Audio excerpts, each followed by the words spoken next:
할렐루야. 아멘. 할렐루야입니다. 예, 우리 함께 제목만 우리 함께 다시 한 번 더 살펴보길 원합니다. 우리 함께 제목을 함께 읽겠습니다. 아멘. 예, 우리가 말씀으로 하나님의 말씀으로 여러분의 삶 가운데 그렇게 양육을 받아서 하나님 앞에 영광 돌리길 바랍니다. 오늘 에스더 여성교회 헌신 예배를 위해서 이제 회장님으로부터 설교 요청을 받았습니다. 그래서 기도 제목을 요청했습니다. 성도님들 가운데, 그러니까 회원분들이죠. 그분들에게 기도 제목 한 사람당 3개씩을 적어주세요라고, 이제 많으면 3개, 적어도 1개씩은 꼭 적어주세요라고 하니까 한 사람당 못해도 5개씩은 적어주시더라고요. 그래서 딱 모아보니까는 95개나 되는 거예요. 그래갖고 와, 이거를 어떻게 다 할까 하는데, 죄송합니다. 95개가 아니라 93개였습니다. 근데 유형별로 모아보니까 34개더라고요. 그래서 1분씩 하면은 34개가 되겠더라 해가지고 오늘은 그 34개의 기도 제목들을 1분씩 짝짝짝짝 한번 가보고자 합니다. 그럼 여러분 정신을 정말로 집중하셔야 됩니다. 금방 지나갑니다. 그럼 첫 번째 먼저 말씀을 살펴보도록 하겠습니다. 분별할 수 있는 지혜를 구했던 분이 계십니다. 우리 이 부분에 대해서 분별하면 떠오르는 인물이 있죠. 누구죠? 솔로몬입니다. 자, 우리 솔로몬 왕이 어떻게 분별의 지혜를 얻었는지 우리 함께 말씀을 보도록 하겠습니다. 열왕기상 3장 3절입니다. 시작. 솔로몬이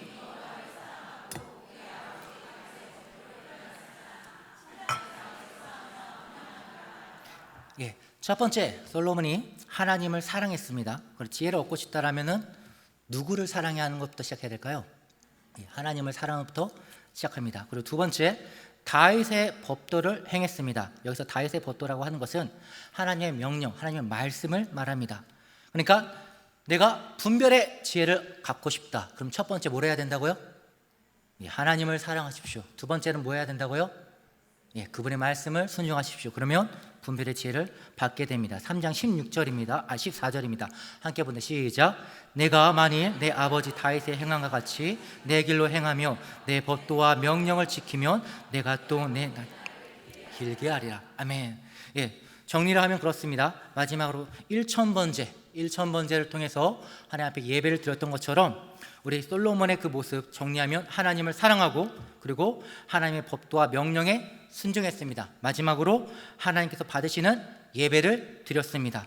여러분도 솔로몬처럼 분별의 영을, 분별의 지혜를 갖고 싶다면 하나님을 사랑하시고 그분의 말씀을 순종하시고 예배 자리 가운데 하나님이 받으시는 예배를 드리시길 바랍니다. 아멘. 두 번째는 이사에 관한 제목이었습니다. 기도 제목이었습니다. 이사하면 떠오르는 게 아브라함과 이삭의 이야기가 떠오릅니다. 성경에서는 이사에 대한 이야기가 많이 있습니다.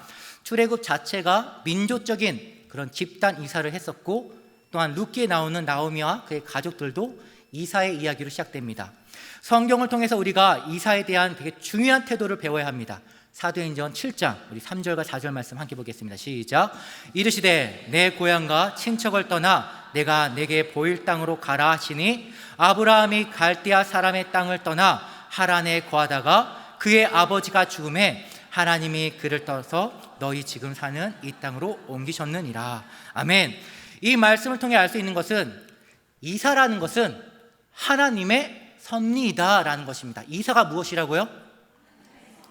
하나님의 섭리입니다. 그런데 오늘날 많은 사람들의 성도님들은 이러한 믿음을 갖고 이사를 한다라는 것을 찾아보기가 너무나 힘듭니다. 그냥 내 생활 가운데, 내 환경 가운데 주어진 그 환경에 따라서 나아간다라는 것이죠. 그러나 성경은 우리한테 분명히 말씀해주고 있습니다. 비록 세상적인 관점에 봤을 때에는 갈대아 우르가 더 번영한 곳이고 살기 좋아 보여도 하나님께서 인도하시는 곳으로 가는 것이 믿음이고 축복의 길임을 가르쳐 줍니다. 롯도 소돔과 고모라가 더 좋아 보여서 결국 그 땅을 선택한 결과 다 잃었습니다. 반면 아브라함은 어떻습니까? 그래서 모든 성도들은 믿음의 눈으로 세상을 바라봐야 합니다.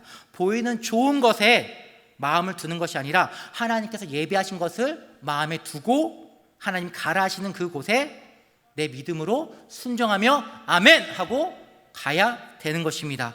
이렇게 믿음으로 행할 때 하나님께서는 사막에서 시냇물을 내시고 광야에서 꽃동산을 만드시는 줄 믿습니다. 그러니 그곳이 어디든지 하나님 말씀을 붙잡고 믿음으로 걸어가시기를 간절히 부탁드립니다. 이사 계획이 있으신 분들은 이 말씀을 기억하시다가 믿음으로 약속의 유업을 이어가시기 바랍니다. 히브리서 11장 우리 8절에서 10절 말씀 함께 보도록 하겠습니다. 시작. 믿음으로 아브라함은 부르심을 받았을 때에 순종하여 장래의 유업으로 받을 땅에 나아갈새 갈 바를 알지 못하고 나아갔으며 믿음으로 그가 이방의 땅에 있는 것 같이 약속의 땅에 거류하여 동일한 약속을 유업으로 함께 받은 이삭 및 야곱과 더불어 장막에 거하였으니 이는 그가 하나님의 계획하시고 지으실 터가 있는 성을 바라였음이니라. 아멘. 자, 여기서 이는이라고 하는 것은 이제 오늘날 얘기를 하자면 또 이사를 얘기하겠죠. 그가 다시 말해 하나님 목적이 되는 것입니다. 다시 말해서 이 땅에서 이사해요. 우리가 결국 가야 될 곳이 어디입니까? 이 땅에서 가서 분당 가야 됩니까? 우리가 최종적으로 가야 되는 곳이 어디입니까? 예, 맞습니다. 우리는 육의 장막을 벗고 다시 한 번 더 우리가 이사를 가야 할 그 때가 올 것입니다. 그리고 그 장소가 최종적으로 우리가 가야 될 이사의 그 자리입니다. 그러니 여러분, 행여 여러분이 이사를 해야 할 때가 온다면 그러면 지평수가 넓어져서 또는 어쨌든 땅값이 올라가서 기뻐하지 마시고 그때 이 지금 이사를 갔던 것처럼 결국 나는 천국으로 이사를 가야 될 것이다 라는 그 믿음을 여러분이 고백하고 그 믿음의 눈으로 삶 가운데 영광 돌리시기를 간절히 부탁드리겠습니다. 세 번째 기도 제목은 회사 생활을 잘 해달라는 그런 기도 제목이었습니다. 회사를 다니는 이유 중에 가장 큰 부분이 아마 경제적인 문제일 것 같습니다. 자아 실현은 둘째치고 돈을 쫓는 삶, 이제 그런 삶이 아마 대부분의 이유가 아닐까 싶습니다. 하지만 여러분, 돈을 쫓아대면 내면이 황폐하게 된다는 것을 여러분은 알고 계실 겁니다. 물론 이제 아닌데요. 저는 돈을 벌수록 더 행복하던데요. 돈이 내가 이렇게 많이 벌면 벌수록 할 수 있는 것도 누릴 수 있는 것도 많아가지고 저는 참 좋습니다라고 말하시는 분이 계실 겁니다. 돈 버는 재미가 너무너무 즐거우실 분들도 계실 겁니다. 물론 돈이 주는 그 쾌락, 그것을 알고 있습니다. 그러나 돈을 사랑이 일만하게 뿌리가 되는 것처럼 결국 돈을 쫓는 삶은 자신뿐만 아니라 주변의 모든 환경을 악독하게 도구로 죽이게 된다는 것입니다. 그래서 돈을 거꾸로 하면 어떻게 되죠? 독이 됩니다. 돈을 너무 사랑하게 되면 그것이 독이 되어서 나를 죽이게 된다는 것입니다. 그렇다고 돈을 무시할 수는 없죠. 돈은 필요합니다. 생활의 필수 요소 중에 하나입니다. 그럼 성경은 어떻게 말하는지 우리 함께 고린도전서 4장 1절과 2절 함께 말씀 보겠습니다. 시작. 사람이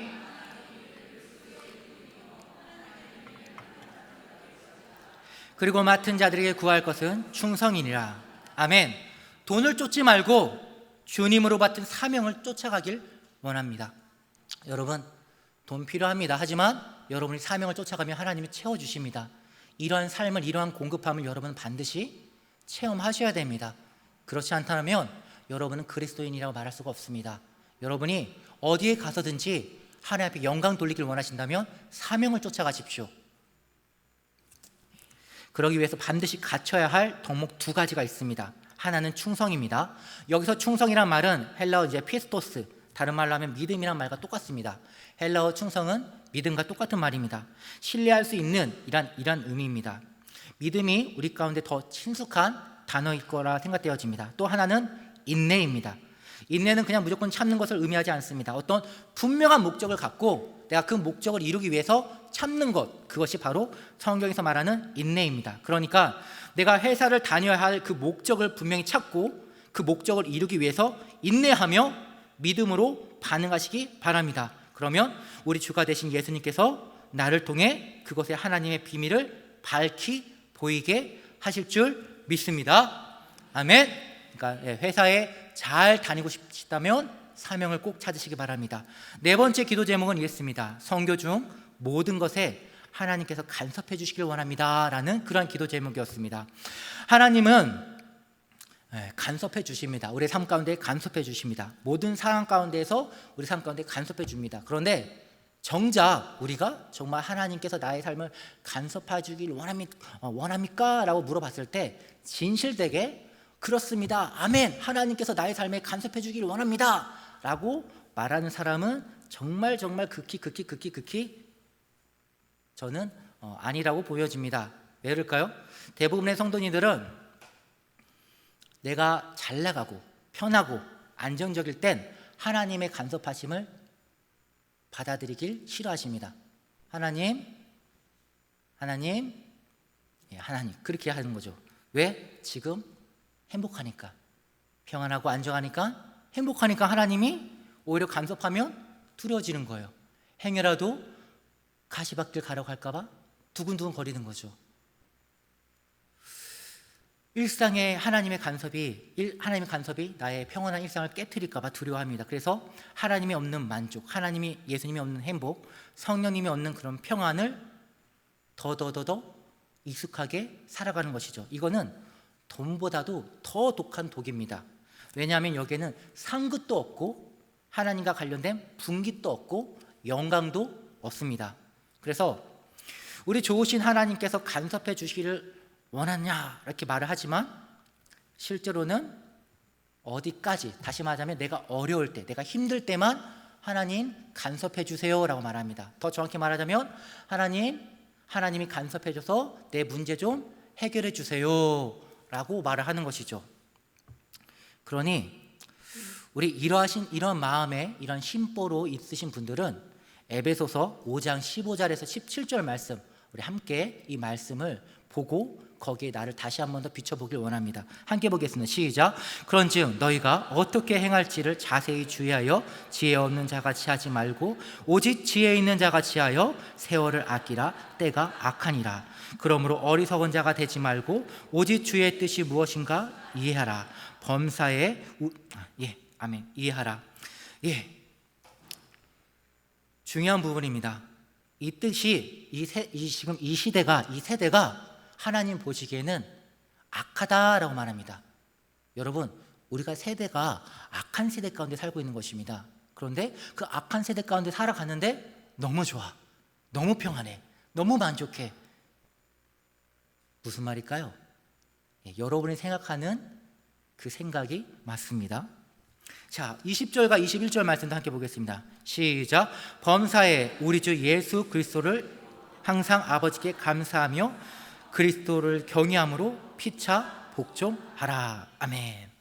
여러분, 하나님이 간섭하시는 순간 모든 게 변화되어집니다. 잘 나가는 인생이 갑자기 꼬꾸라지게 됩니다. 물론 싫죠, 물론 괴롭죠, 물론 힘들죠. 근데 여러분, 사도 바울의 서신서를 보면 사도 바울의 은혜관이 되게 특별하다는 걸 알 수 있습니다.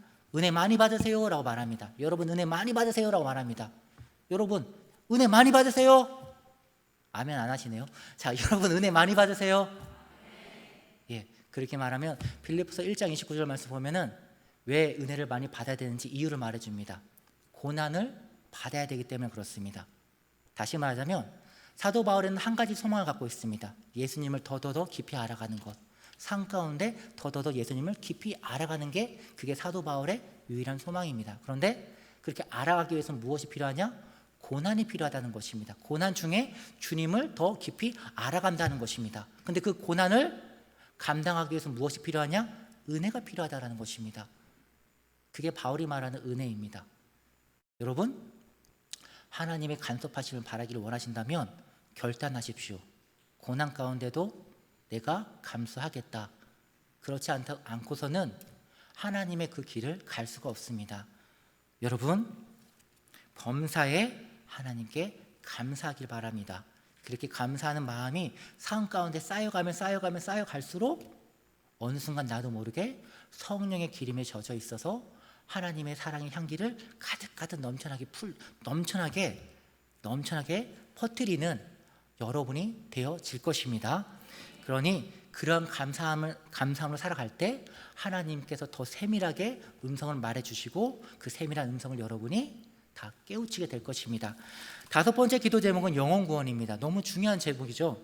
매우 중요한 주제입니다. 가족 구원에 관련된 그런 매우 가족 구원에 관련된 기도 제목이었는데, 근데 우리가 이 말씀에 먼저 말씀 고린도서 7장 12절부터 17절 말씀 함께 보고 말씀을 이어가도록 하겠습니다. 함께 보겠습니다. 시작.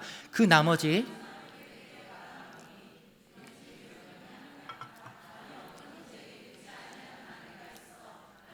함께 살기를 좋아하거든 그를 버리지 말며, 어떤 여자에게 믿지 아니하는 남편이 있어 아내와 함께 살기를 좋아하거든 그 남편을 버리지 말라. 믿지 아니하는 남편이 아내로 말미암아 거룩하게 되고 믿지 아니하는 아내가 남편으로 말미암아 거룩하게 되나니, 그렇지 아니하면 너희 자녀도 깨끗이 못하니라. 그러나 이제 거룩하니라.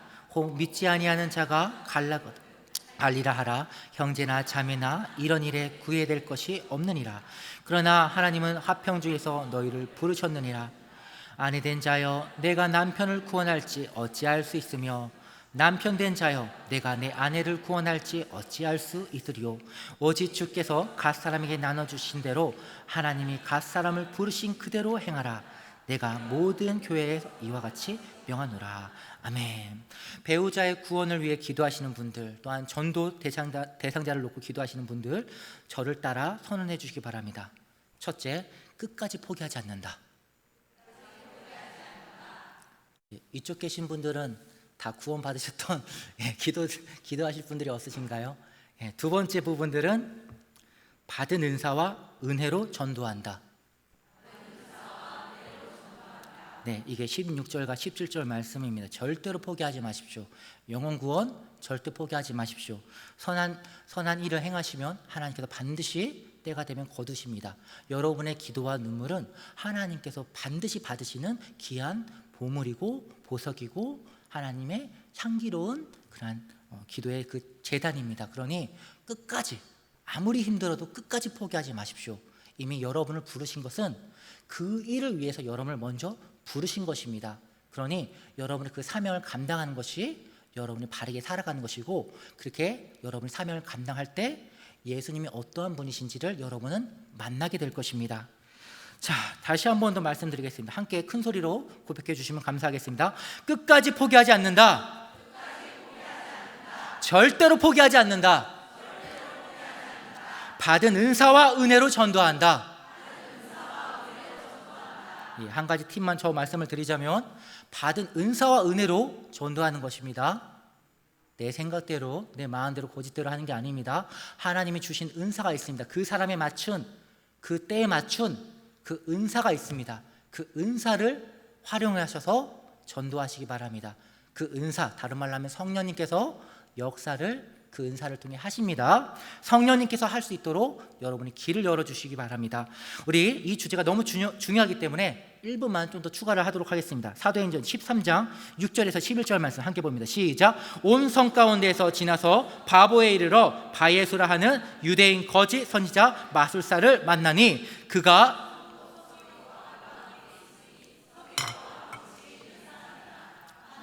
사울을 불러 하나님의 말씀을 듣고자 하더라. 이 마술사 엘루마는 이 이름을 번역하며 마술사라. 그들을 대적하여 총독으로 믿지 못하게 힘쓰니, 바울이라고 하는 사울이 성령이 충만하여 그를 주목하고 이르되, 모든 거짓과 악행이 가득한 자요, 마귀의 자식이요, 모든 의의 원수며 주의 바른 길을 굽게 하기를 그치지 아니하겠느냐.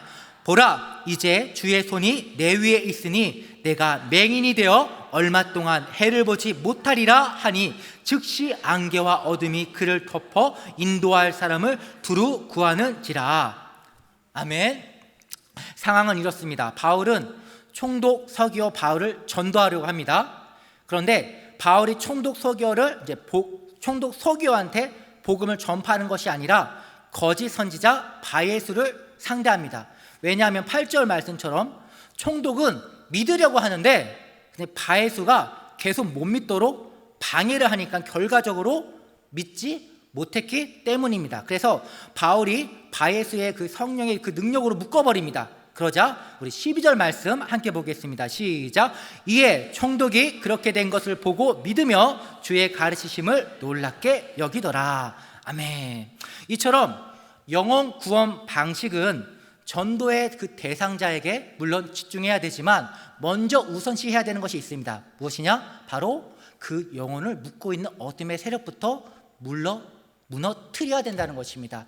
영적으로 이게 싸움입니다. 복음의 생명은 영적인 싸움입니다. 우리 담임 목사님이 설교하셨던 말씀은 잘 기억하시면 떠오르실 것입니다. 먼저 기도로 우리가 기도할 때 그 마귀의 그 재단이 넘어지는 것처럼 우리가 기도로서 먼저 전도 대상자를 묶고 있는 그 어둠의 그 그늘들을 무너뜨려야 된다는 것입니다. 그렇게 행했을 때 성령의 역사가 깨끗하게 역사가 이루어진다는 것입니다. 이런 영적인 원리를 알고 전도 대상자를 위해서 먼저 어둠의 세력을 풀리기를 기도하고 그 후에 사랑과 복음으로 전도하시기를 권면합니다. 여섯 번째 기도 제목은 샬롬입니다. 샬롬이 무엇이죠? 평강입니다. 평강에 대한 기도 제목이 많았습니다. 가장 많은 제목 중에 하나였던 것 같습니다. 그만큼 마음고생이 많으신 것 같습니다. 여러분, 그 모든 마음고생들 하나님이 다 위로해 주십니다. 그러니 안 보시는 것 같지만 다 보십니다. 하나님께서는 다 보시니까 그때 불평하지 마시고 불만 갖지 마시고 그 가운데 오히려 더 하나님께 감사합니다라고 영광 돌릴 수 있기를 간절히 소망합니다. 성경에서 평강에 대한 기록을 좀 살펴보도록 하겠습니다. 누가복음 24장 36절입니다. 시작. 이 말을 할 때에 예수께서 친히 그들 가운데 서서 이르시되 너희에게 평강이 있을지어다 하시니. 요한복음 20장 19절입니다. 시작. 이날 곧 안식 후 첫날 저녁 때에 제자들이 유대인들을 두려워하여 모인 곳에 문들을 닫았더니 예수께서 오사 가운데 서서 이르시되 너희에게 평강이 있을지어다. 아멘. 주님을 사랑하는 모두에게 주의 평강이 있기를 소망합니다.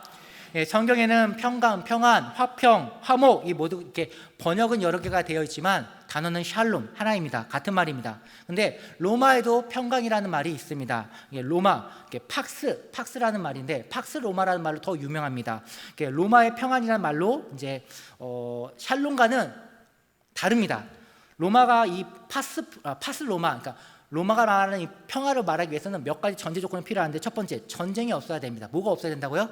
전쟁이 없어야 되고 두 번째, 정치와 경제적으로 잘 살아야 됩니다. 그리고 세 번째로는 아프지 않아야 됩니다. 이것 중에 하나라도 해당 상황이 없으면 팍스라는 말을 쓸 수가 없습니다. 그런데 감사하게도 성경에서는 단 한 군데도 이 팍스라는 단어가 쓰인 곳이 없다라는 것입니다. 모두 다 샬롬을 쓰입니다. 그럼 샬롬은 무엇이냐? 우리 요한복음 14장 27절 말씀 함께 보겠습니다. 시작. 평안을 너희에게 끼치노니 곧 나의 평안을 너희에게 주노라.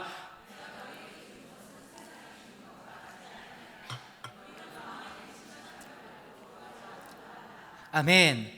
주님께서 평안을 주실 건데요, 그 평안은 세상의 평안과 같습니까? 다릅니까? 다릅니다. 세상이 주는 것과 다릅니다. 그러니까 근심하지 말래요. 세상과 다르다라는 것입니다. 중요한 겁니다. 그러니까 팍스는 어떤 조건이 필요합니다. 근데 샬롬은 조건이 필요하지 않습니다. 그냥 내가 결단하고 하나님 편에 서겠습니다. 내 모든 걸 하나님께 맡깁니다. 라고 결단하는 그 순간 세상은 모르는 참 평안을 주십니다. 그게 샬롬입니다. 자, 여기서 제일 중요한 거 있습니다. 하나님은 우리의 무엇을 보실 줄 아십니까? 맞습니다. 중심, 마음을 보실 줄 압니다. 이 마음의 히브리어 말을 정확히 말하면 동기입니다. 동기. 다시 말해서 내가 하나님 앞에 참 평안을 구하면, 기도하면 하나님께서 참 평안을 주시겠죠? 진짜 그럴까요? 여러분 참 평안을 구합니다. 근데 참 평안 하나님이 주신 적이 많습니까? 적습니까? 여러분 곰곰이 생각해 보세요. 내가 하나님을 받은 참 평안, 이 참 평안은 다시 언급드리지만 세상에 주는 평안과는 다릅니다. 문제는 여전합니다. 내 환경은 전혀 바뀌어지지 않습니다. 아니 오히려 더 나빠집니다. 남편분이 속된 말로 해서 죄송하지만은 남편분이 아내 보고 저 미친년 이런 경우들도 있습니다. 교회에 미쳤어 이런 경우 있습니다. 반대로 아내는 교회 안 다니고 남편은 열심히 신앙생활을 하는데 하나님 우리 아내를 구원해 주셔서 막 이렇게 기도하면서 열심히 해서 은혜 받아가지고 다 집에 갔는데 아내가 뭘 던지면서 돈 벌어와 막 이제 이렇게 얘기를 하는 이제 그런 경우들도 이런 제가 왜 나오는지 모르겠지만 어쨌든 결론은 세상이 주는 평안은 다르다라는 것입니다. 여러분 그걸 꼭 기억하시기 바랍니다. 하나님이 주시는 평안은 달라요. 문제가 없어서 평안한 게 아니라 그냥 하나님이 내 안에 거주하심을 말미암아 너무 감사한 거예요. 너무 감사한 거예요. 너무너무 감사해서 너무 그냥 아멘인 것입니다. 이 평안을 여러분이 꼭 아시기를 원합니다. 그냥 예수님만 생각하면 마음이 너무너무 감사한 것입니다. 여러분이 세상은 절대 감당하지 못하고 절대 모르는 그 평안을 여러분이 꼭 누리실 수 있기를 바랍니다. 그러기 위해서는 여러분이 결단하셔야 됩니다. 어떻게? 내가 하나님만 섬기겠다. 내가 어떤 일이 있어도 내가 하나님 말씀만 섬기겠다라는 결단이 필요합니다. 이게 어쨌든 샬롬을 얻기 위해서는 그렇다라는 것입니다. 자, 7번째 기도 제목은 직분을 감당할 수 있게 해달라는 기도 제목이었습니다. 고린도전서 4장 1, 2절 말씀 함께 보겠습니다. 시작. 사람이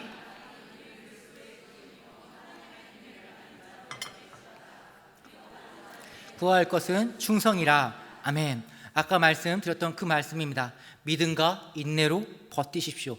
어근이 꽉 물고 버티십시오.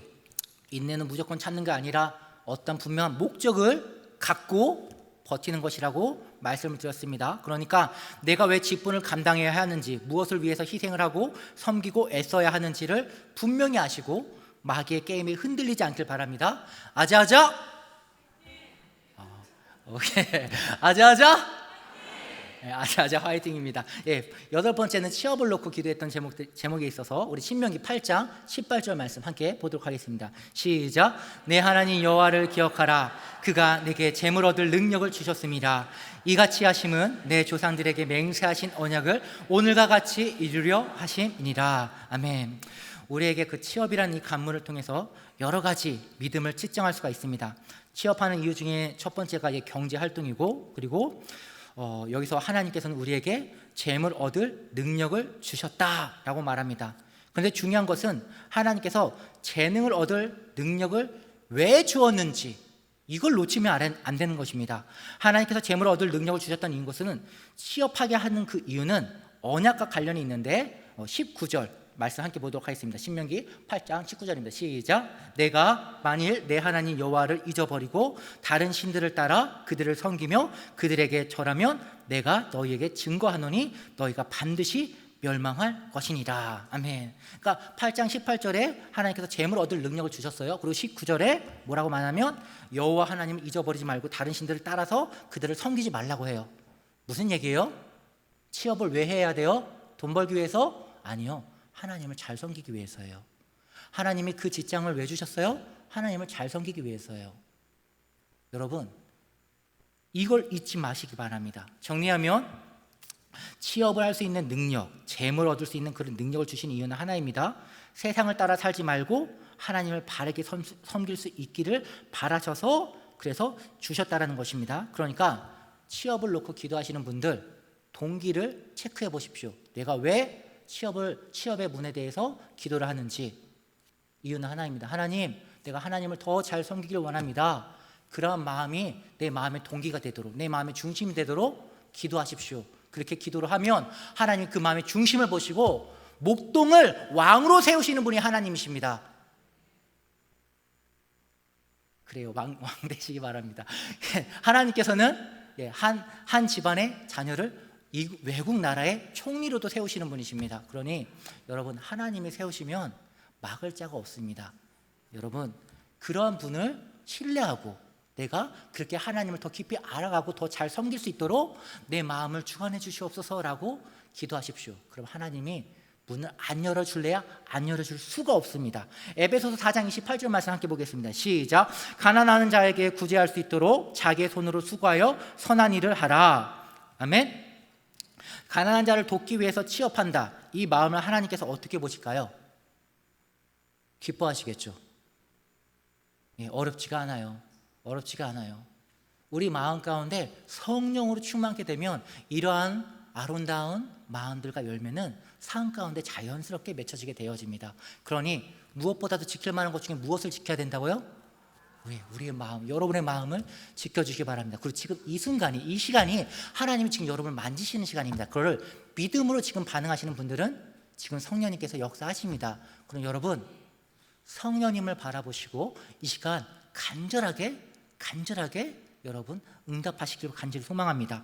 자, 6장 31절 33절 말씀 함께 보겠습니다. 시작. 그러므로 염려하여 이르기를 무엇을 먹을까 무엇을 마실까 무엇을 입을까 하지 말라. 이는 다 이방인들이 구하는 것이라. 너희 하늘 아버지께서 이 모든 것을 너희에게 있어야 할 줄을 아시느니라. 그런즉 너희는 먼저 그의 나라와 그의 의를 구하라. 그리하면 이 모든 것을 너희에게 더하시리라. 아멘. 하나님을 구하십시오. 하나님을 먼저 하는 것을 구하십시오. 하나님이 여러분의 길을 열어주실 것입니다.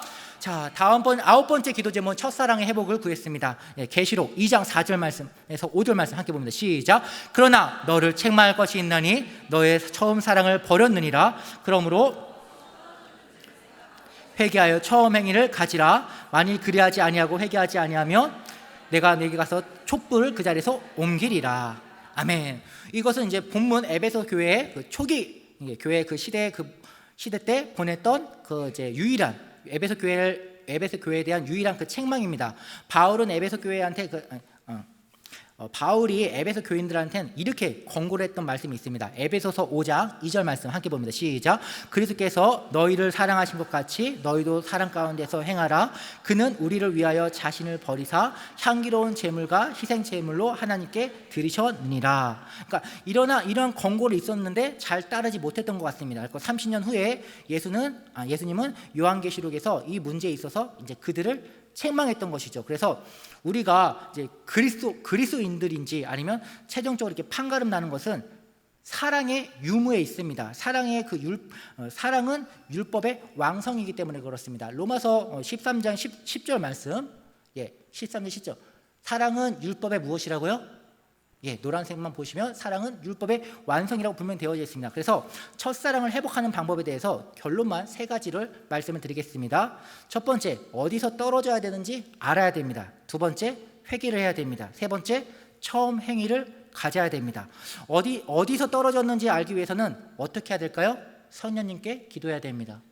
내가 생각해봤자 어쨌든 인간의 한계는 성령님의 도우심이 없이는 그냥 거기입니다. 성령님의 도우심이 반드시 필요합니다. 알려달라고 기도하세요. 그래도 모르겠다면 하나씩 내 마음 가운데 있는 우상들이 있습니다. 그 우상들을 제거하시면 됩니다. 이번 주에는 내가 TV 가운데 내가 우상이 있다 하면은 이번 주는 내가 그럼 TV를 절제한다.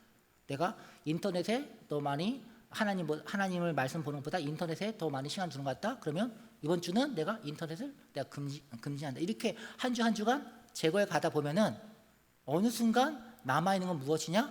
오 주여, 이것만 남습니다. 그러니까 여러분이 실제로 그렇게 이제 도전해 가시면서 해 가시면 됩니다. 물론 이렇게 해봤자 하루도 못 버티는 분들이 태반입니다. 왜 그럴까요?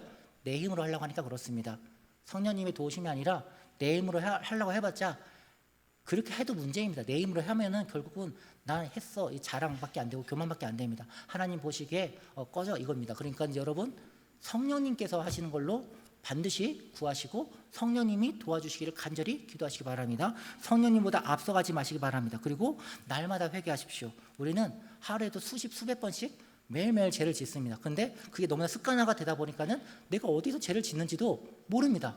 근데 기도하다 보고 기도하다 보면 성령님께서 깨우쳐 주십니다. 그렇게 내가 그 죄를, 세상 사람들은 죄라고 여기지 않지만 성령님께서 죄라고 하는 부분을 딱 꼬집어 주시면 그걸 회개했을 때 오는 그 평안과 그 감사함이 이거는 성도들이 누리는 그런 이제 복인 것이죠. 그런 복들을 여러분이 삶 가운데 누리시기를 소망합니다.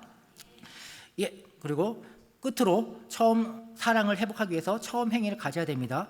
처음 행위라는 것은 이제 하나님의 말씀을 더 사랑하고 믿고 따르는 것을 말합니다. 10번째 기도 제목, 재정의 어려움에 대해서 함께 살펴보도록 하겠습니다. 계시록 2장 8절에서 9절 말씀 함께 봅니다. 시작. 성문화 교회 사자에게 편지하노니 처음이며 마지막이요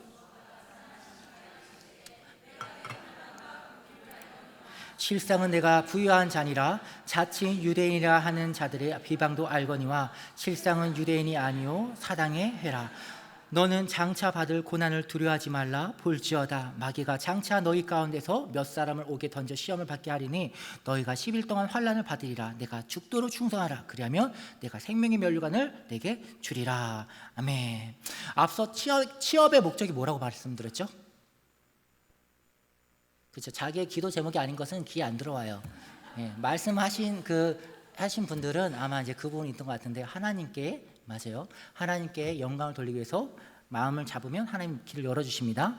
근데 재정적인 그 어려움 가운데 이 서문학 교회도 재정적인 어려움이 있었어요. 근데 7교회 가운데 봤을 때 여기 이 교회만 궁핍함이라고 표현이 되어 있어요. 다른 교회들도 당연히 궁핍했겠죠. 근데 유독 이 교회만 궁핍했다고 표현하는 것 자체가 그 정도가 극심했다라는 것을 알 수가 있어요. 근데 놀라운 일이 있습니다.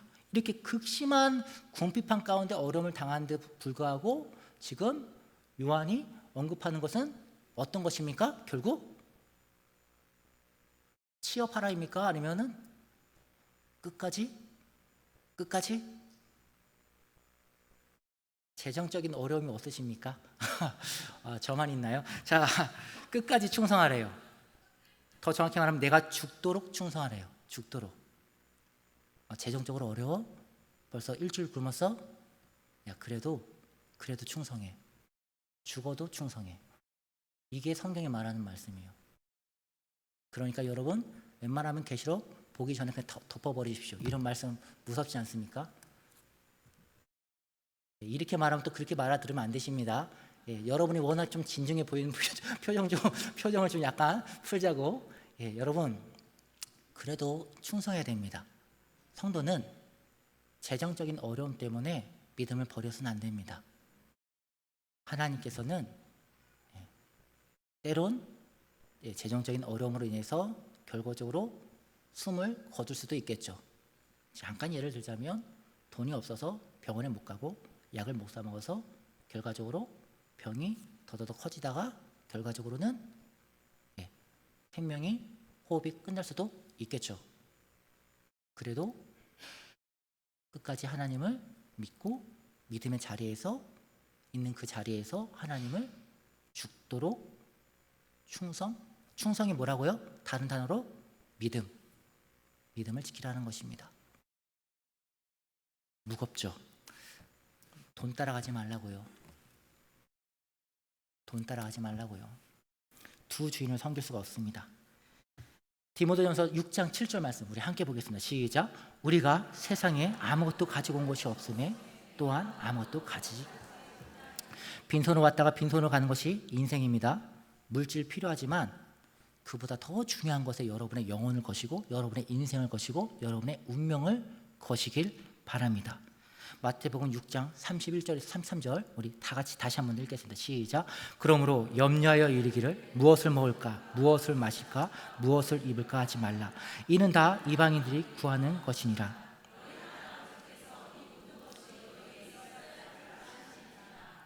아멘.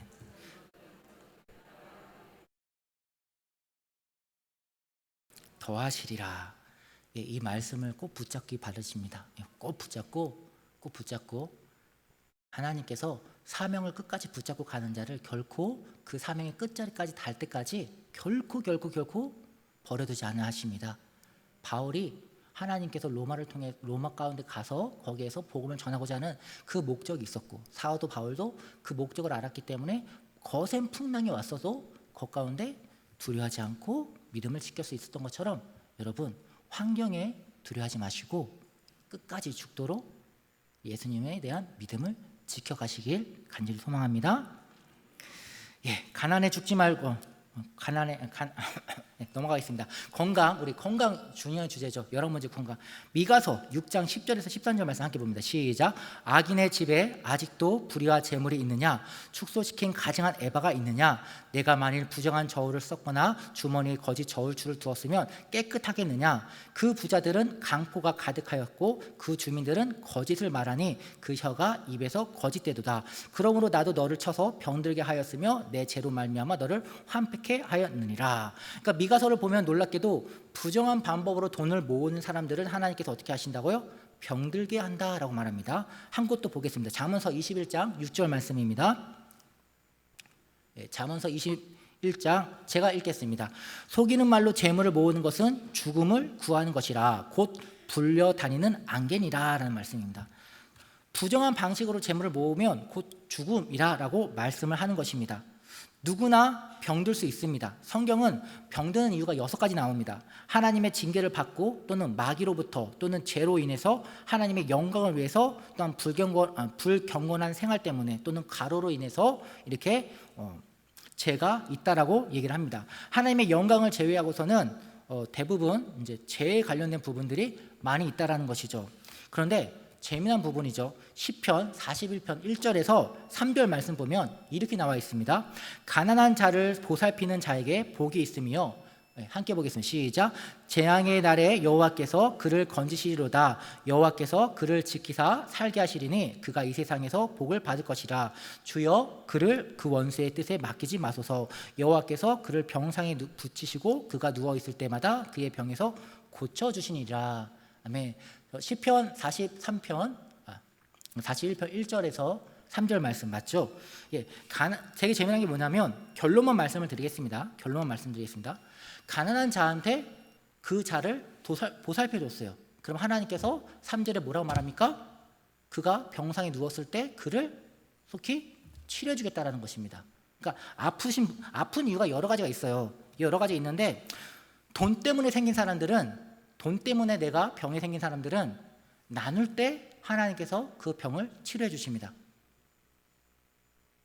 자, 어려운 말이니까요. 다시 한번 말씀드릴게요. 돈 때문에 내가 인색해서 또는 하나님께서 훔쳐서 또는 내가 나쁘게 돈에 다른 것을 빼앗아서 하나님이 그 죄를 보고 병을 내리신 사람은 하나님께서 그 병을 언제 치료해 주시냐면 그가 나눌 때 다른 사람, 어려운 사람, 고아나 가부나 그런 이들 돕고 주변에 하나님 눈에 띄게 하는 사람들을 도와줄 때 그의 병을 치료해 주신다는 것입니다. 또 교만으로 생긴 병이 있습니다. 교만해서 하나님께서 치신 병이 있습니다. 그럴 때는 어떻게 해야 병이 낫냐? 겸손할 때 그가 하나님 앞에 다시 한 번 더 치유함을 얻게 됩니다. 또 불순종으로 생겼을 때는 다시 순종할 때, 주의 말씀에 순종할 때 그 병에서 치료가 임합니다. 12번째, 거룩한 삶을 살게 해주소서라는 기도 제목 우리 함께 보도록 하겠습니다. 에베소서 5장 우리 18절 말씀 함께 봅니다. 시작.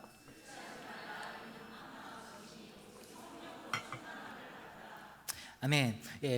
금연 또는 인터넷 중독, 핸드폰 중독, 게임 중독, 여러 가지 중독들이 있죠. 근데 중독 그 자체도 문제지만은 그로 인해서 파생되는 문제들이 더 많이 문제라는 것을 우리가 알고 있습니다. 근데 이 모든 것들을 결과적으로 해결할 수 있는 방법은 딱 우리 저 노란색 글자 있는 말씀 우리 함께 말씀 보겠습니다. 시작. 오직 성령으로 충만하여. 아멘. 방식은 기도입니다. 여러분 기도해서 성령 충만 받고 특별히 또 이제 이번 돌아오는 토요일 우리 성년 수양회가 있습니다.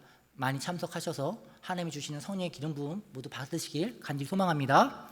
성령을 사모하면 하나님께서 반드시 역사해 주십니다. 성령 충만해서 거룩한 삶의 열매로 여러분이 살길 간절히 소망합니다. 13번 믿음의 봄 우리 함께 살펴보도록 하겠습니다. 빌립보서 2장 5절에서 8절입니다. 시작. 너희 안에 이 마음을 품으라.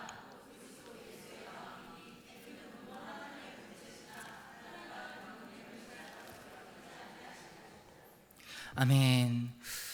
다른 것보다도 세상에서는 내가 드러납니다. 내가 뭘 하든지 간에 내가 드러나고 또 내가 잘 되길 원하고 또 내가 인정받으면 되게 만족하고 행복감을 느낍니다. 하지만 예수님을 본받길 원하신다면 내가 드러나는 게 아니라 예수님이 드러나야 된다는 것입니다. 그러니까 여러분이 어디에 가서든 간에 저 사람은 정말 예수님 믿는 사람인 것 같아 라는 그러한 삶을 살고 있다면 여러분은 잘 살고 있는 것입니다. 끝까지 그렇게 사시기를 바랍니다. 그런데 그렇지 않다라면은 회개하시기 바랍니다. 자, 우리 그런 중독과 승진과 이런 부분들은 이렇게 반복되니까 넘어가도록 하겠습니다. 성령 충만도 넘어가도록 하겠습니다. 형통한 삶 이것도 넘어가도록 하겠습니다. 가정의 화목에 대해서 우리 19번 가정의 화목에 대해서 좀 한번 살펴보도록 하겠습니다. 에베소서 5장 20절과 21절입니다. 시작. 범사에 우리 주 예수 그리스도의 이름으로 항상 아버지께 그리스도를 경외하며 피차 복종하라. 서로 잘하세요. 서로 잘하시고요. 중요한 겁니다. 피차 복종하라. 서로 잘하세요. 손뼉이 예, 서로 잘하시고, 그러기 위해서 두 가지만 꼽겠습니다. 하나, 말투 고치세요. 말투. 예, 컴퓨터도 아닌데 좀 딱딱한 말 하지 마시고 말랑말랑한 말 있지 않습니까? 말랑말랑한 말, 뭐 아잉 하는 거 있지 않습니까? 어쨌든 이제 그런 거 다른 사람들이 들었을 때는 얼굴이 막 쪽팔려서 막 붉어지는 이제 그런 것들은 부부 사이끼리 하세요. 부부 사이끼리 하면 더 에너지가 넘쳐납니다. 근데 물론 다른 사람 보는데 앞에서는 하지 마시고 두 사람이 있을 때 그렇게 좀 말투를 부드럽게 하십시오. 이렇게 목소리 높이지 마시고 뱀 잡아먹는 이런 소리 하지 마시고 어쨌든 그런 거 하지 마시고요.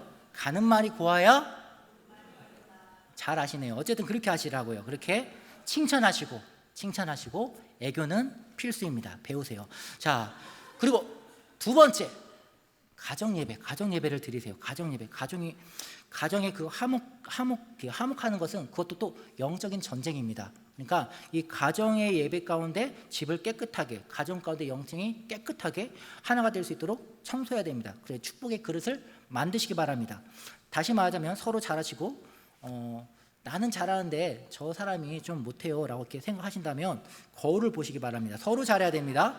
서로 잘하세요. 서로. 자, 20번 가정 안에서 하나님의 복을 받고 충만할 수 있기를 기도하는 제목이 있었는데 시편 127편 3절 말씀 함께 보겠습니다. 시작. 보라, 하나님 복 받기를 원하신다고요? 오늘 밤 대한민국의 인구수가 증가할 줄 믿습니다. 하나님은 놀랍게 하실 수 있습니다. 아브라함도 했습니다. 자, 대한민국의 인구수가 증가하길 소망합니다. 아자아자. 21번입니다. 주께 감사 찬양하는 삶을 위해서 기도했던 분이 있습니다. 하나님께 복 많이 받으시기 바랍니다. 하나님, 주께 감사하는 찬양하는 삶을 살기 원합니다 하는 기도 제목이 있었는데 주께 복 많이 받으세요. 복 많이 받으면 자연스럽게 찬양하게 되어집니다. 그럼 복 많이 받으려면 어떻게 될까요? 하나님 열심히 말씀 따르고 순종하고 하시면 됩니다. 끝. 자, 22번 교회 부흥을 놓고 기도했던 분이 계십니다. 와, 이 기도 제목 본 순간 마음이 제가 되게 뭉클했습니다. 결론을 말씀드리자면 성령님이 일할 수 있는 환경을 만드시기 바랍니다. 제가 제 얘기는 빼겠습니다. 어쨌든 성령이 일하실 수 있는 환경을 만들어라. 그게 핵심입니다. 그럼 성령이 일할 수 있는 그 환경이 뭘까요?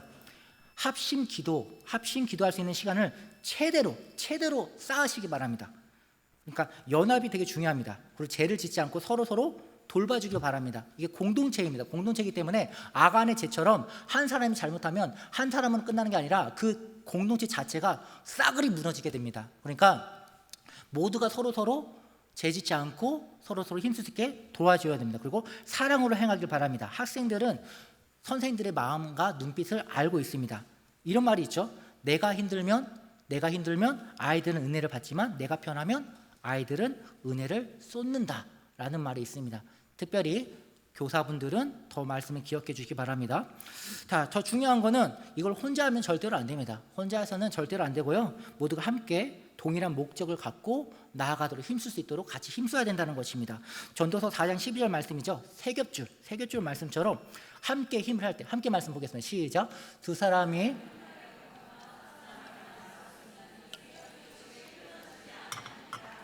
아멘. 선생님들이 똘똘 뭉쳐 있으면 성령님께서 선생님들을 통해서 강하게 역사할 줄 믿습니다. 23번째 기도 제목, 교회가 하나가 되도록 기도 제목이 있었습니다. 이 기도 제목을 보는 순간 알았습니다. 아, 이분이 되게 사랑에 목말라 있구나. 이분이 말씀하는 그 사모하며 지금 하나님의 은혜를 되게 갈급하고 있구나라고 이렇게 좀 그 기도 제목을 보는 순간 그런 마음이 많이 들었습니다. 우리가 에베소서 1장 18절 말씀, 우리 함께 좀 보겠습니다. 에베소 1장 18절 말씀 시작. 너희 마음의 눈을 밝히사 성도 안에서 그 기업의 풍성함이 무엇인지. 아멘. 성도가 주 안에서 하나가 되기를 원하시는 모든 분들은 하나님의 영광을 꼭 볼 수 있기를 바랍니다. 신앙생활을 혼자 하는 게 아닙니다. 성도와 성도끼리 하나가 되는 가운데에서 그 가운데서 주님을 만나게 되는 것이고, 성도를 통해서 하나님 나라를 세워가는 그 모습들이, 그 모든 것들이 바른 성경적인 이해는 내가 혼자가 아니라 같이 함께 가는, 세워가는 그러한 교회인 것입니다. 그러니까 여러분이 하나가 되는 교회를 위해서, 우리가 서울수목교회가 하나가 된 교회에서 우리가 함께 사명을 갖고 같은 마음으로 힘써야 된다는 것입니다. 여기까지만 하겠습니다. 24번째 우리 기도 제목 함께 보도록 하겠습니다. 대성전에서 이제 하나님이 기뻐하는 열린 예배가 드려지길 원하는 기도 제목이었습니다. 역대상 우리 22장 8절에서 12절 말씀 우리 함께 보겠습니다. 시작. 여호와의 말씀이 내게 임하여 이르시되 너는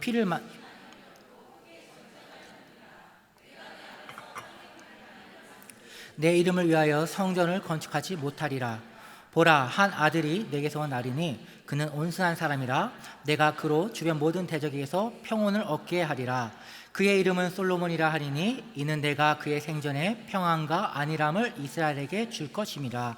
그가 내 이름을 위하여 성전을 건축할지라. 그는 내 아들이 되고 나는 그의 아버지가 되어 그 나라 왕위를 이스라엘 위에 굳게 세워 영원까지 이르게. 여기까지만 보겠습니다. 아멘. 중요한 거, 다윗이 성전을 건축하고자 했는데 하나님께서 허락했습니까? 안 했습니까? 안 했습니다. 하나님께서 누구를 통해서 성전을 건축을 받으셨습니까? 예, 하나님의 생각이 있다시는 것입니다. 내 생각대로 이게 더 좋아 보이는데 그렇게 생각되어지는 부분도 있지만 더 중요한 것은 하나님의 뜻입니다. 그러니 우리는 하나님께 기도하고 그 기도하는 가운데 하나님이 응답해 주시는 그대로 우리 믿음으로 순종하면 되는 것입니다. 그러니까 여러분, 중요한 것입니다. 내 생각적으로, 이상적으로 생각했을 때 이게 더 좋아 보여, 이게 더 은혜로워 보여 라고 해서 그거를 입으로 마라라라 하면은 100% 마귀가 튼탑니다. 그러면 마귀 튼타면 교회 또 시끄러워집니다. 그러면 하나님한테 책만 받습니다. 그러니 기도하십시오. 내 생각에 뭔가 좋은 거 있다면 그럼 기도하십시오. 하나님 뜻을 구하십시오. 그러면 하나님께서 하나님의 때에 따라 하나님의 방식으로 하나님께서 역사하십니다. 우리는 그렇게 교회를 세워가면 되는 것입니다. 25번째 가정예배 주 1회 지속 때도 이렇게 기도 제목이 있었었는데요. 서로 잘하면 가정예배 자연스럽게 회복될 줄 믿습니다. 26번째 성도들이 하나님 나라를 위해서 나아가도록. 그쵸. 갈라디아서 우리 6장 9절 말씀 함께 보도록 하겠습니다. 시작. 우리가 선을 행하되 낙심하지 말지니 포기하지 아니하면 때가 이름에 거두리로다. 아멘. 스스로가 내가 정말 신앙생활 열심히 잘하고 있다라는 하나의 체크 포인트가 이 말씀이 아닐까 저는 생각합니다. 무슨 말이냐면 저 말씀을 볼 때 이가 아득 갈리면은 그 사람은 정말 필사적으로 버티고 있는 상황인 것입니다. 그런데 저 말씀을 봤을 때 그냥 덤덤하다 한다면 지금 인생 덤덤하게 아마 신앙생활 하고 있지 않을까 생각되어집니다. 우리 회개해야 됩니다. 자, 27절이 아니 27번째 기도 제목 가정 안에 흐르는 저주에 대해서 이것도 참 중요한 주제죠. 기도 제목이 있었습니다. 갈라디아서 3장 우리 13절에서 14절 말씀 함께 봅니다. 시작. 그리스도께서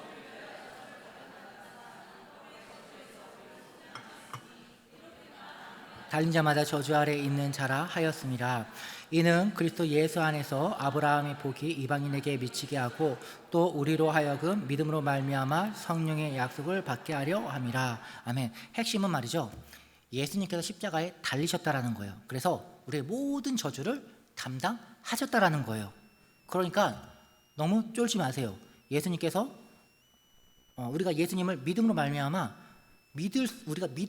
더 이상 그 저주의 그 영향력이 우리한테 영향을 줄 수가 없어요. 예수님의 능력으로 모든 것들을 이미 다 감당하셨기 때문에 그래요.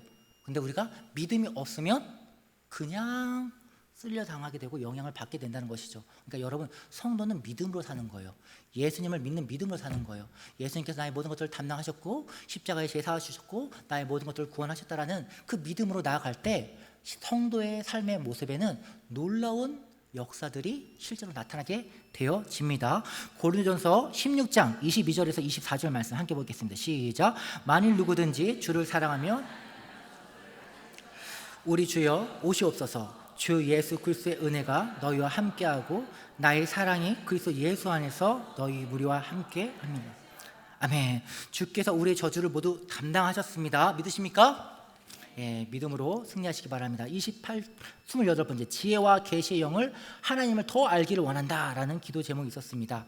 예, 기도의 제목처럼 중요한 거죠. 중요한 거. 에베소 1장 16절에서 19절 함께 봅니다. 시작. 내가 기도할 때에 기억하며 너희가 서로 말할 때 감사하며 그치지 아니하고 우리 주 예수 그리스도로 하나님 영광의 아버지께 지혜와 계시의 영을 너희에게 주사 하나님을 알게 하시고 너희 마음의 눈을 밝히사 그의 부르심의 소망이 무엇이며 성도 안에서 그 기업의 영광의 풍성함이 무엇이며 그의 힘의 위력으로 역사하심에 따라 믿는 우리에게 베푸신 능력의 지극히 크심이 어떠한 것을 너희로 알게 하시기를 구원하노라. 아멘. 그러니까 하나님을 더 깊이 알고자 하시는 분들은 오늘 이 말씀을 항상 묵상하시면 또 도움이 될 것 같습니다. 바울이 에베소 교회를 위해서 기도했던 내용이면 총 4가지 기도했던 내용인데 이 중에 이제 지혜와 계시의 영을 받기 위해서는 어떻게 해야 되냐? 바울이 기도했던 것처럼 먼저 하나님께 구해야 되는 것입니다. 그런데 왜 바울은 이러한 기도를 해주었을까요? 에베소서 이제 1장에서부터 6장 전체 공통된 주제가 있습니다. 바로 교회가 한 몸으로 되기를 바울이 원한다라는 것입니다. 거꾸로 말해서 교회가 이제 한 몸으로 되기 위해서 우리가 함께 모두 합심할 때 우리는 누구를 알을 수 있다고요? 예수님을 알아갈 수 있다고요. 고난을 통해서도 예수님을 알아가고 또 우리가 교회 안에서 하나가 되어 갔을 때 예수님을 알게 되어집니다. 교회의 정의는 이렇습니다. 예수님을 머리로 삼고 우리가 예수를 믿는 우리가 몸의 지체가 되어져 있는 것을 바로 교회라고 여러분이 기억하시면 됩니다. 그러니까 그 몸 가운데 같이 붙어 있어야지 내가 예수님을 아는 것이지 몸에서 떨어져 있으면 예수님을 당연히 모를 수밖에 없다는 것입니다. 예, 그 29번째 기도 제목 하나님께 영광 고린도전서 10장 31절 말씀 함께 보겠습니다. 시작. 그런즉 너희가 먹든지 마시든지 무엇을 하든지 하나님께 매사에 이제 하나님의 영광하라고 하는데 쉽게 표현하자면 서로 사랑하시기 바랍니다. 가정에서도 서로 사랑하시고 그리고 교회에서도 서로 사랑하시고 직장 가운데서도 또는 만나는 이웃 가운데서도 사랑하시기 바랍니다. 그러면 하나님께서 영광 받으신 줄 믿습니다. 반대로 비방하지 마십시오. 비방하면 마귀가 영광 받습니다. 자, 30번째 기도 제목 이제 거의 끝나갑니다. 일본의 영혼들의 복음과 말씀으로 하나가 되기를 구하는 기도 제목이었습니다. 자, 이 4장 마태복음 4장 23절에서 25절입니다. 시작. 예수께서 온 갈릴리에 두루 다니사 모든 병과 고치시니 그의 소문이 온 수리에 퍼진지라. 사람들이 모두 앓는 자 곧 각종병에 걸려서 고통당하는 자 귀신 들린 자 간질하는 자 중풍병자들을 데려오니 그들을 고치시더라. 갈릴리와 데가볼리와 에루살렘과 유다와 유단강 건너편에서 수많은 무리가 따르니라. 아멘. 그러니까 일본 선교 결론적인 부분은 복음은 능력입니다. 그러니까 능력으로 역사가 나타나지 않으면 일본 선교 갔을 때 그런 아주 비참한 소리를 들을 수밖에 없습니다. 그래서 능력이 되게 중요한데 여러분 능력을 위해서 뭘 해야 되는지 아실 거예요. 뭘 해야 될까요? 그렇죠. 너무 잘 아십니다. 아자아자. 서울 한 번째 기도 제목 믿음의 유산을 물려줄 수 있기를 기도하는 기도 제목이 있었습니다. 빌립보서 2장 5절부터 우리 11절 말씀 함께 봅니다. 시작. 너희 안에 이 마음을 품으라. 곧 그리스도 예수의 마음이니 그는 근본 하나님의 본체시나 하나님과 동등됨을 취할 것으로 여기지 아니하시고 오히려 자기를 비워 종의 형체를 가지사 사람들과 같이 되셨고 사람의 모양으로 나타나사 자기를 낮추시고 죽기까지 복종하셨으니 곧 십자가에 죽으심이라. 이러므로 하나님이 그를 지극히 높여 모든 이름 위에 뛰어난 이름을 주사 하나님의 계신 자들과 땅 아래에 있는 자들의 모든 입으로 예수 아멘. 자, 중요한 부분이죠. 믿음의 유산을 물려줄 수 있기를 바랍니까? 그러면 자녀들이 여러분을 보고 예수님을 볼 수 있도록 여러분이 사시기 바랍니다. 그러면 믿음의 유산은 자연스럽게 흘러 갈 것입니다. 32번째 기도 제목입니다. 하나님의 보호하심을 구하는 것이었습니다. 민수기 14장 8절에서 9절 말씀 함께 보는 시작. 여호와께서 우리를 기뻐하시면 우리를 그 땅으로 인도하여 들으시고 그 땅을 우리에게 주시리라. 이는 과연 젖과 꿀이 흐르는 땅이니라. 다만 여호와를 거역하지 말라. 또 그 땅 백성을 두려워하지 말라. 그들은 우리의 먹이라. 그들을 보호자는 그들에게 떠났고 여호와는 우리와 함께 하시니라. 아멘. 이 말씀은 여호수아와 그 갈렙이 전탐한 후에 돌아와서 백성들에게 보고하는 장면입니다. 10명의 사람들은 하나님을 의지하지 않고 자기가 그 본바를 사실대로 말했어요. 틀린 말 한 게 없어요. 사실대로 말했어요. 그래서 사실대로 상황에 판단해서 정확하게 얘기를 했어요. 증거까지, 포도까지 가까우면서 증거까지 제출했어요. 그리고 그 결과 이스라엘 백성들이 모두가 낙심하게 되었죠. 이때 여호수아와 갈렙은 하나님의 언약을 의지해서 뭐라고 말합니까? 저들은 우리의 밥이다 라고 말합니다. 저들은 우리의 밥이다 라고 말합니다. 그렇게 하면서 믿음을 촉구하죠. 핵심은 이렇습니다. 하나님의 보호하심을 원하십니까? 하나님의 힘을 얻고 싶으십니까? 하나님의 축복을 받고 싶으십니까? 그렇다면 하나님의 말씀, 그 언약을 믿고 행동으로 순종하시기 바랍니다. 그러면 하나님께서 반드시 보호해 주십니다. 33번째, 믿음으로 짐과 두려움을 주님께 맡겨드리길 원하는 기도 제목이었습니다. 다시 한번 14장 9절 말씀 함께 보겠습니다. 시작. 다만 여호와를 거역하지 말라. 또